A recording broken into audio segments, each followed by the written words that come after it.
கர்த்தராகிய இயேசுவின் நாமத்தில் உங்களை வாழ்த்துகின்றேன். அன்பானவர்களே, நாம் இருக்கக்கூடிய இந்த சூழ்நிலை பயங்கர வெயிலின் தாக்கம் அதிகமாக இருக்கிறது இல்லையா?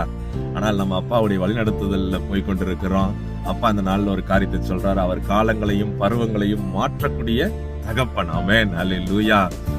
இஸ்ரேல் மக்களோட பாத்தீங்க அப்படின்னா, இஸ்ரேல் மக்களை வழிநடத்தி வரும் பொழுது பகலிலே மேகஸ்தம்பமாக, இரவிலே அக்னி ஸ்தம்பமாக கூட இருந்து அவருடைய சூழலை ஏற்றவாறு அவர்களோடு கூட பயணித்தார். இந்த நாள்ல கூட நம்மளோட அவர் பயணிக்கிறார். அன்பானவர்களே, ஏசாயா புஸ்தகம் 4வது அதிகாரத்துல பாக்குறோம், பகலில் வெயிலுக்கு குளிர் நிழலாகவும். ஆமென், அல்லேலூயா.